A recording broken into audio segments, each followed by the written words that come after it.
Desde que se estableció el Seguro Social en el año 1935, los estadounidenses han tenido beneficios de jubilación disponibles cuando ya no pueden trabajar. Fomentar el ahorro desde el momento en el cual una persona comienza a trabajar para mantenerse en su vejez, así como también evitar el gasto excesivo y el aumento de los costos asociados con otras iniciativas que estén relacionadas con el bienestar. Pues el día de hoy queremos hablar de los dos grandes cambios en el Seguro Social de este año 2024 y de qué manera afectan a los jubilados y a los futuros jubilados que decidan jubilarse en este año o próximamente. La Administración del Seguro Social es el organismo encargado de gestionar todas las operaciones que son necesarias para mantener este retiro de una manera segura. También se establecen los límites de cotización anual. Establece los beneficios mensuales que recibe cada jubilado. Y también los métodos para calcular los créditos necesarios para poder estar asegurado. La naturaleza federal de este sistema significa que parte del gasto proviene del dinero de los impuestos, lo cual genera disputas sobre cómo administrar el sistema cada año y cuánto se debe gastar de este presupuesto general. Por lo tanto, ya sea usted un jubilado, un ciudadano que se acerca a la edad de jubilación o un adulto joven que recién está comenzando su vida laboral pero busca en algún momento jubilarse, cada año usted se va a enfrentar a cambios en el sistema, los cuales van a requerir una planificación adecuada si desea mantenerse a la vanguardia. Pero ¿cuáles son estos principales cambios en el Seguro Social que afectan todos los años? Para empezar, hay algunos ajustes muy importantes, como es el ajuste por costo de vida, el COLA, un índice basado en el CPI que altera las diversas variables utilizadas en todo el programa de seguridad social, el cual se determina cada octubre. En este año 2024, este ajuste se fijó en 3,2%. No obstante, la inflación no ha disminuido como se proyecta este año.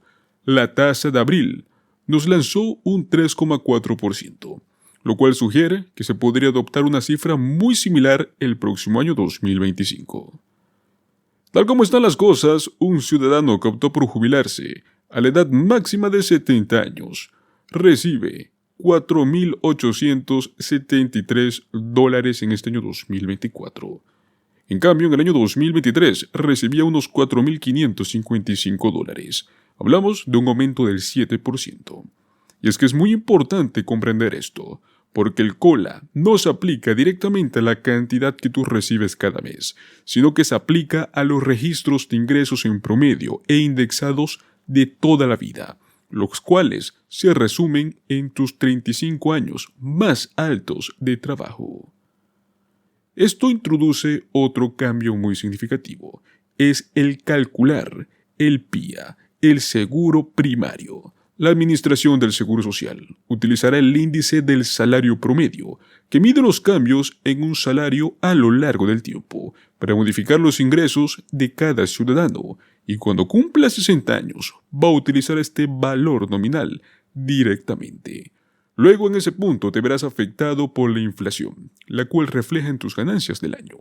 Esto es muy importante, porque pueden monitorear el índice de precios al consumidor para ver cuánto afectará los datos de su seguro primario. Luego tenemos otros cambios que también entran en vigor este año. Dos cambios muy importantes. Según la Administración del Seguro Social, si decide trabajar después de jubilarse, algunas cosas van a manejarse de una manera diferente, como por ejemplo lo siguiente.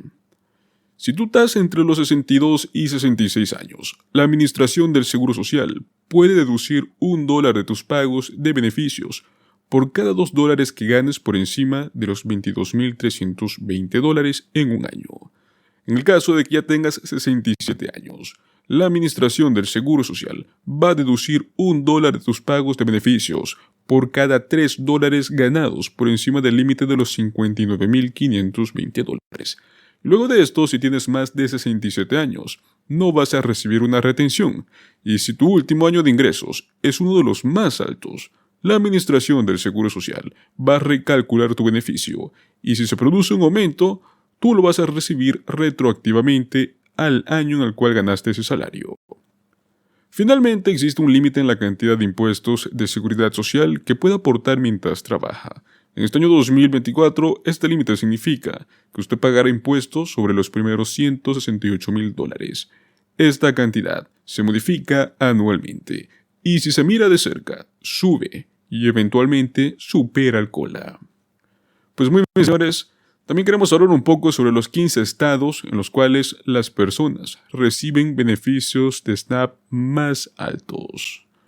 El gobierno federal cuenta con varios programas de asistencia nutricional, siendo el más conocido el programa de SNAP EBT, anteriormente conocido como cupones de alimentos. Y es que este programa es federal, pero es administrado por los estados, los cuales son los que envían el dinero mensual a las familias de bajos ingresos que son elegibles.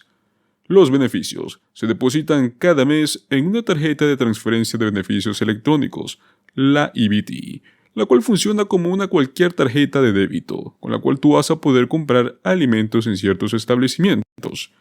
El monto que se envía, así como el número de personas elegibles, puede variar según la entidad.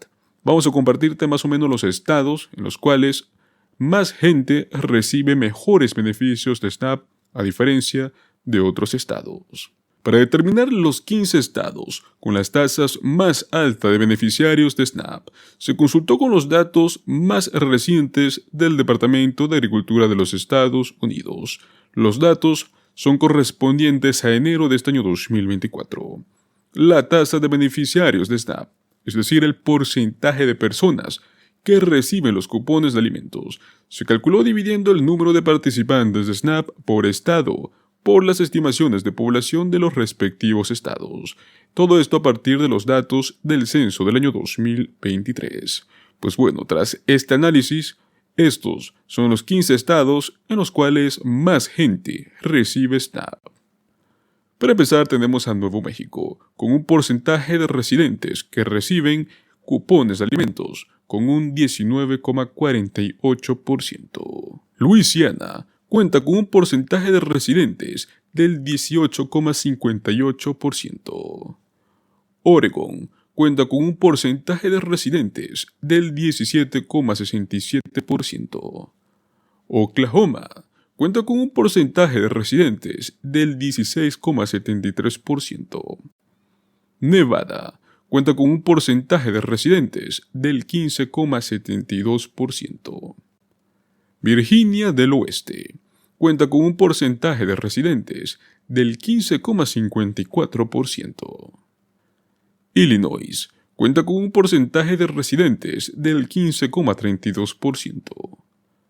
Pensilvania cuenta con un porcentaje de residentes del 15,31%. Luego tenemos a Michigan, el cual cuenta con un porcentaje de residentes del 14,98%. Luego tenemos a Nueva York, el cual cuenta con un porcentaje de residentes del 14,80%.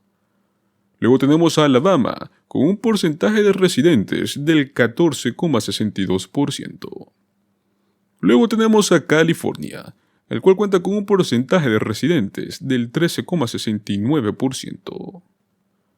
Mississippi, con un porcentaje de residentes del 13,24%.